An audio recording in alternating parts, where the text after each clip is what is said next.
ZVL.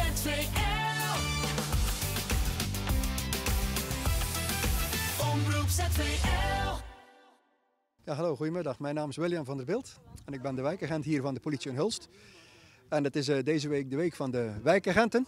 En wij gaan vandaag op controle voor de bromfietsers en de fatbikes. Ja, is dat een veel voorkomend probleem hier in Hulst? Nou, ik wil niet zeggen dat het een probleem is. Maar goed, we zien heel veel van die jonge bestuurders op de fatbike rijden. En het komt wel een keertje voor dat er eentje harder rijdt dan de toegestane snelheid. Ja, is dat, zeker met de fatbikes is het natuurlijk heel erg opkomend. Je ziet er steeds meer. Komen daar ook veel klachten soms over? Over mensen die inderdaad te hard rijden in de fatbikes bijvoorbeeld?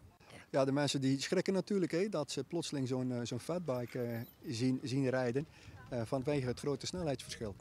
En dat kan wel een keer tot verrassende omstandigheden leiden. Ja. Nu heb je vandaag hier zo'n rollerbank staan. Hoe werkt dat nou precies? Nou ja, u hebt het zelf net eventjes kunnen zien. Hè?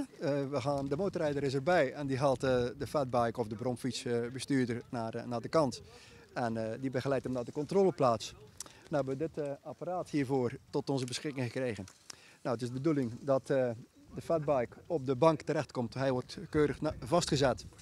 De collega die de rollertestbank beheert, die neemt plaats op het voertuig en gaat dan op een gegeven moment gaan trappen of rijden met de bromfiets.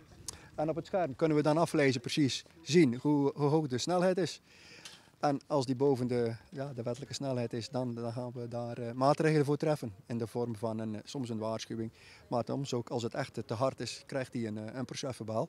Zoals net een jongen van de bestuurder van een bromfietsje, die had echt veel te snelheid. Die ging maar boven de 74 km per uur. Ja, die jongen die krijgt een wokmelding. Dus dat betekent dat hij eerst zijn bromfiets weer in de originele staat moet brengen. En dan pas weer de beschikking krijgt dat hij met die brommer mag rijden. En dan moet hij echt wel voor naar Roosendaal. Voor zijn brommer daar opnieuw ter keuring te laten aanbieden. Plus dat hij een bekeuring krijgt. Hoe zijn de resultaten verder een beetje vandaag? Betrap je dan veel mensen op zo'n dag of valt dat eigenlijk wel mee? Nou, ik moet zeggen eigenlijk dat we wel tevreden zijn over de controle tot nu toe. Want we hebben denk ik wel een 25 fatbikes gecontroleerd. En ze voldeden allemaal keurig aan de snelheid. En er was er zelfs eentje bij die had een gashendel. Dus dan controleren we ook eventjes hoe hard hij dan kan rijden. En dat was ook allemaal keurig netjes in orde. Dus eigenlijk zijn we wel tevreden over de controle tot nu toe. Ja. ZVL. Omroep ZVL.